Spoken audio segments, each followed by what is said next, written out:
जय श्री राम, वंदे मातरम। न्यूज़हॉलिक मंजरी में आप सबका स्वागत है।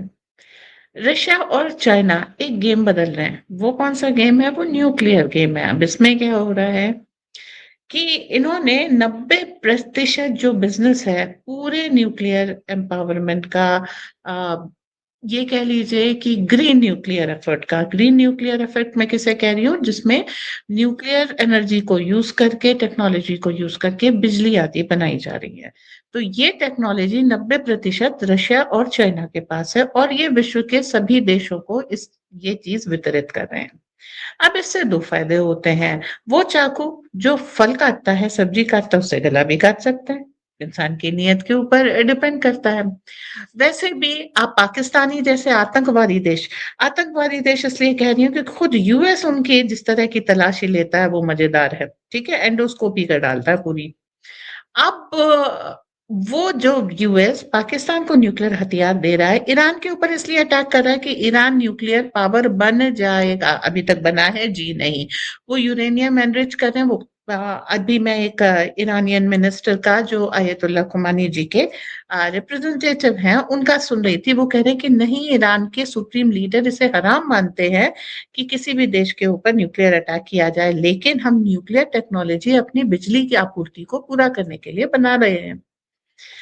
तो ईरान के ऊपर इसलिए सैंक्शन लग जाएगा क्योंकि वो न्यूक्लियर एनरिचमेंट की कोशिश कर रहा है, जबकि पाकिस्तान को न्यूक्लियर वेपन खुद अमेरिका देगा। ये विरोधाभास आपको हर जगह देखने को मिलेगा। और इसको जो है कैसे बदला जा सकता है? ऐसे ग्रीन न्यूक्लियर एनर्जी को हर देश में पहुंचा के बदला जा सकता है। अब इसके दो फायदे हैं। अगर हर देश एम्पावर्ड है अपनी रक्षा करने में, तो डीप स्टेट की हेजेमनी खत्म हो जाएगी।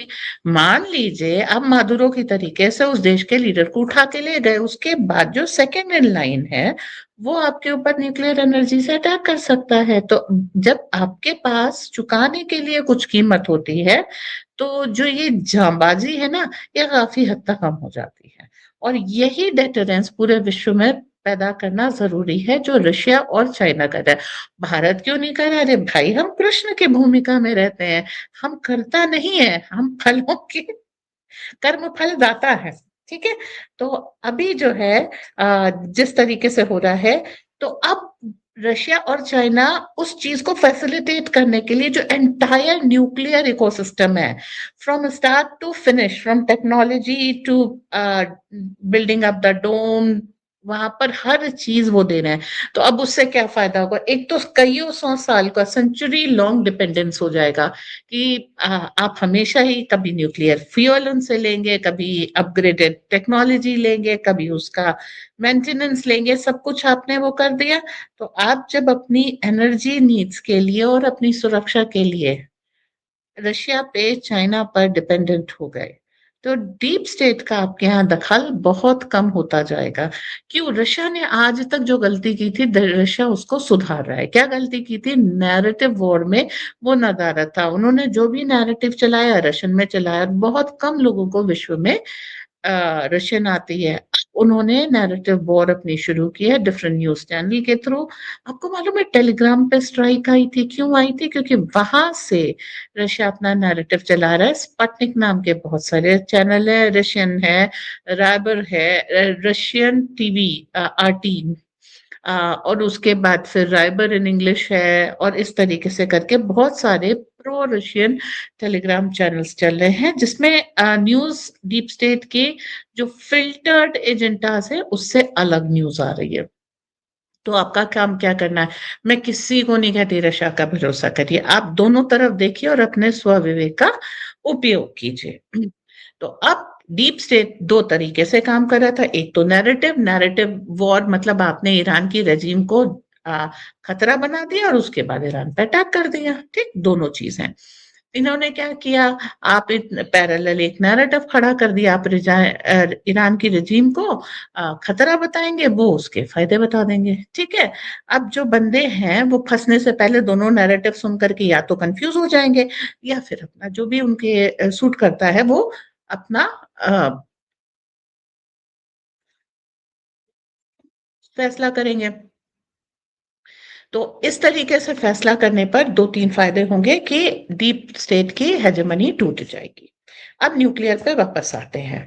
तो उन्होंने क्या किया है, रशियन रोस्टम ने टर्की, इजिप्ट इन सबको दिया है। अब क्या है, तुर्की में वो बिल्ड करें और तुर्की के साथ वो ब्लैक सी वगैरह में उनकी कॉन्फ्रंटेशन है।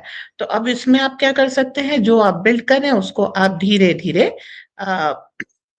रोक सकते हैं, धीमा कर सकते हैं। ओके। चाइना ने क्या किया है, उन्होंने हुआलोंग 1 रिएक्टर्स बनाए हैं और इसको फूजियान टू पाकिस्तान दे दिया है। तो ये मत सोचिए कि रशिया और चाइना आपके फेवर का काम करेंगे। और दूसरी चीज ये है कि जो भी ज्यादा शक्तिशाली हो जाएगा, चाहे रशिया हो या चाइना हो, वो अपने हित के हिसाब से भारत को डील करेगा, मतलब आपके लिए प्रॉब्लम बढ़ जाएगी। लेकिन अब द थिंग इज कि आप पूरा अकेले जा करके वो अमेरिकन डीप स्टेट इन सबको चैलेंज करें, या फिर उनके दो चार पॉइंटर खड़े करते हैं उनके डील करने के लिए, कि ठीक है, हमने कांटे से कांटा निकालने के लिए इधर रशिया है, इधर चाइना है, इधर अमेरिकन डीप स्टेट है, इधर और यूरोपियन डीप स्टेट है वगैरह। आप सब लोग आपस में फैसला कर लो, हम बाद में देखते हैं। क्यों? क्योंकि हम कर्म फलदाता है, हम करता नहीं है। तो अब इसके लिए क्या है कि 27 रिएक्टर्स चाइना खुद अपने आप लगा रहा है। क्यों? क्योंकि उसकी जो एनर्जी सर्जेस हैं, जिसका फायदा हमने उठाया है, कभी कोयला कम हो गया उनके यहाँ, कभी पेट्रोलियम कम हो गया उनके यहाँ, तो उसका फायदा भारत ने लगा उठाया है। अब वो अपने 27 रिएक्टर्स लगा करके 2030 तक अपने यूज की एनर्जी बना रहे हैं। और ये काफी एम्बिशियस है। क्यों? क्योंकि जैसे आपने जापान में फुकुशिमा देखा था ना, उस तरीके का काम हो सकता। फुकुशिमा जापान का एक रिएक्टर था जिसके न्यूक्लियर लीक्स जो है समुद्र के पानी में पाए गए। यहाँ पर एक चीज जानने वाली है, उत्सुकता होगी। जापान में अक्सर सुनामी आती रहती है। तो ये पता लगा कि 20-30 हजार टन का बॉम्ब अगर जापान से 100-200 किलोमीटर दूर इंटरनेशनल वाटर में फोड़ा जाए, तो उसके कारण जो हाई वेव जनरेट होती है उसको भी आप सुनामी की कैटेगरी में रख सकते हैं। तो और ये डिक्लासिफाइड सीआईए रिपोर्ट्स में है। तो अब कितनी सुनामी वहां पर आती हैं और कितनी वहां पर लाई जाती हैं, ये एक तय करने वाली बात है। एनीवे, एआई बूम से क्या हुआ कि इसकी सेकेंड न्यूक्लियर रेनेसां ये जो है स्पाइक कर गया है। हर एक को न्यूक्लियर एनर्जी चाहिए, क्योंकि अगर ये सस्टेनेबल बना दी जाए तो लॉन्ग टर्म में काफी सस्ती पड़ती हैं। अब उससे क्या होता है, प्रोडक्शन कॉस्ट पर कम हो जाती है और आपके प्रोडक्ट्स इंटरनेशनल मार्केट में काफी कम्पिटिटिव हो जाते हैं। फिर जो सिटीजन वाव है, ये सब में आपको आसानी होती ही होती है। ओके। तो ये आ रहे हैं।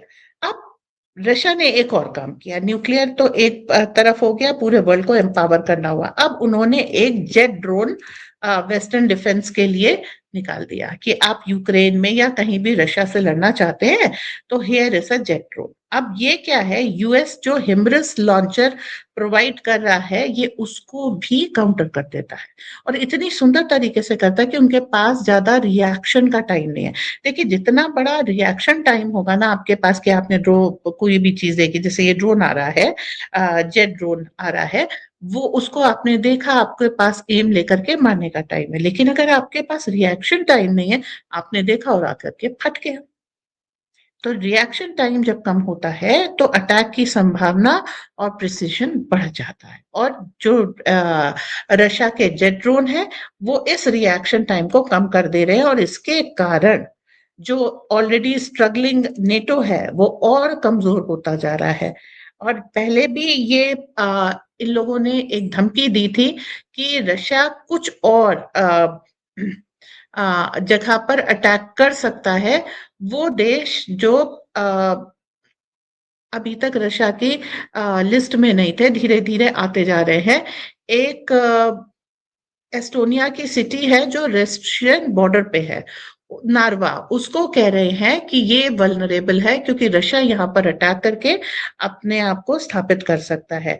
और पोलैंड वगैरह में भी इस तरीके की थ्रेट आ रही है कि अगर आप पुश करेंगे एंटी रशिया नैरेटिव, अगर आप उन लोगों को शरण देंगे जो एंटी रशिया है, अगर आपकी भूमि का उपयोग एंटी रशियन ऑपरेशंस में हो रहा है, तो खतरा आपके घर में आ रहा है।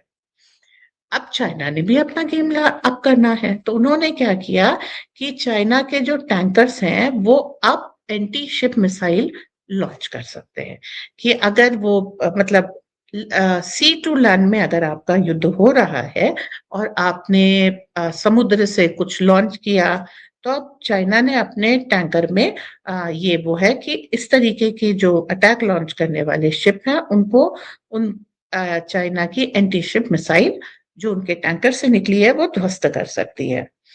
YJ-18A एंटी शिप मिसाइल है जिसकी रेंज 550 किलोमीटर की है और ये एडवांस रशियन सिस्टम के कंपैरिजन में आता है। इसके अलावा नेवल एसएम सिस्टम है जो HHQ-9, ये 250 किलोमीटर का आता है और ये बहुत क्लोज इन वेपनरी में बहुत डिवास्टेटिंग सिस्टम है। अगला है 1130 CIWS, ये 10,000 राउंड्स फायर कर सकता है और हाइपरसोनिक थ्रेट को भी ये डिस्ट्रॉय करने में सक्षम है। तो इस क्रिटिकल वेपनरी के साथ, तीनों के साथ जो ये आ रहे हैं वो पेंटागन को हाई अलर्ट पे भेज रहे हैं। क्यों? क्योंकि चाइना के आसपास के ओशन में, ताइवान के आसपास, फिलीपींस के आसपास सरवाइव करना अब धीरे धीरे यूएस के लिए मुश्किल होता जा रहा है। साथ में कुछ आर्म्ड ब्लॉक्स भी इमर्ज हो रहे हैं। ये एक आर्म ब्लॉक बन रहा है सऊदी अरेबिया पाकिस्तान का, और इसमें हो सकता है तुर्की और इजिप्ट ज्वाइन कर ले जाएं, कि बात चल रही है। लेकिन एक यूएई, इंडिया और इजराइल का है जो तरक्की को लेकर के चल रहा है, तो ये दोनों पावर बैलेंस में आ रहे हैं। एंड यूएई, आपको मालूम है ना, दुबई में सोना सस्ता मिलता है, तो यूएई सूडान से सोना ला करके बेचता रहा है। अब वहां पर सऊदी अरेबिया एंटर कर रहा है। मतलब जो डिवास्टेटिंग सिविल वॉर सूडान में हो रही है वो और ज्यादा इंटेंसिफाई होगी, क्योंकि यूएई और सऊदी अरेबिया अभी तक सिर्फ यमन में लड़ रहे थे, अब वो सूडान में भी लड़ेंगे। दोनों को हथियार कहाँ से मिल रहे हैं ये सबको पता है। डिवास्टेटिंग इफेक्ट अब ज्यादा होने वाला है। ओके, अब चाइनीज सैटेलाइट पावर प्ले पे एक वो बता दें जिससे ये स्पेस को रूल करना चाह रहे हैं। अब स्पेस रूलिंग अगर चाइना कर रहा है और हम चुप बैठे हैं, उसका कारण है एलन मस्क वर्सेस चाइना। ये बहुत दिनों से प्लान था और अब धीरे धीरे ये रियलिटी में आ रहा है। इसका मतलब क्या है कि लगभग 200,000, 2 लाख सैटेलाइट स्लॉट्स है जिसको चाइना ने फील किया है। ठीक है, और ये तैयार हो रहे हैं। इसके लिए जो उन्होंने कॉन्स्टलेशन प्लान किया है वो है CTC-1 और CTC-2। ओके, एंड इसके लिए ज्यादा ऑर्बिटल स्पेस है क्योंकि सैटेलाइट ऑर्बिट करती है, और मेगा कॉन्स्टलेशन ये बनाएंगे। इन्होंने इस चीज के लिए तैयारी कर ली है। पहली तैयारी क्या की है इन्होंने? ताइवान को एनसर्कल करने के लिए, और जहां भी है कि वो सैटेलाइट और सैटेलाइट रिसीवर के बीच में एक डोम बना देंगे जिससे सैटेलाइट से दिए गए सिग्नल उसके रिसीवर तक ना पहुंचे। एडवांस सिस्टम के लिए ये CTC-1, CTC-2 बना रहे हैं कि उनके सैटेलाइट के कंपैरिजन में इनके सैटेलाइट वहां पर हो, उनके ऑर्बिट्स हो, और ये अपने कॉन्स्टलेशन से एलन मस्क के कॉन्स्टलेशंस को चैलेंज करते रहे। एलन मस्क अपने मर्जी का काम ना कर पाए, क्योंकि इस समय जो भी स्पेस है, ऑर्बिट्स है, उसमें डोमिनेंस किसका है? उसमें एलन मस्क का डोमिनेंस है।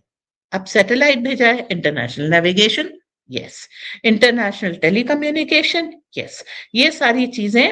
और उसके बाद क्या आएगा? लो altitude electromagnetic space security. Okay, तो ये एक बहाना है। इसके साथ क्या आएगा? यस, आपके देश में होने वाली हर छोटी बड़ी चीज, अभी तक वो क्या करते थे बेचारे? CCTV देते थे, बेचारे केबल्स लगाते थे, जगह जगह पेन, जगह जगह कैमरा लगा करके आपकी डेटा चुराते थे, कभी आपके सिस्टम में हैक करते थे। उन्होंने छोटे-मोटे कामों से तौबा कर ली है। अब वो बड़े-बड़े काम करेंगे। सीधे सैटेलाइट उठा करके आपके सर पे लगा देंगे और आपको पूरी तौर पे मॉनिटरिंग करते रहेंगे, आपके टेलीकम्युनिकेशन में घुसे रहेंगे, आपको इंटरनेट प्रोवाइड करेंगे और जैसे कि सीआईए आपका हर डेटा आपकी मर्ज़ी, आपकी परमिशन से ले जाता है, वैसे ही ये हर डेटा आपका आपकी मर्ज़ी, आपकी परमिशन से ले जाएँगे। उस फेशियल रिकॉग्निशन सिस्टम वैसे ये सब तो छोटी-वोटी चीज़ें हैं। और आप देख रहे हैं अच्छा एक चाइनीज़ फ़ोन मैंने भी देखा था, ज़ूम करो तो इतनी उसकी ज़ूमिंग कैपेसिटी थी कि चाँद के क्रेटर्स आप देख सकते थे। सैटेलाइट की उससे कहीं ज़्यादा ये होगी। तो फेशियल रिकॉग्निशन वग़ैरह सब आ जाता है। तो world is becoming more dangerous place day by day thanks to technology and thanks to the brain who are using technology for alternate motives and personal gains. हमें सुनने के लिए धन्यवाद। मेंबरशिप ऑन हो गई है, कृपा करके मेंबर बने और हमारा हौसला बढ़ाएं। Like share and subscribe. जय हिंद, वंदे मातरम।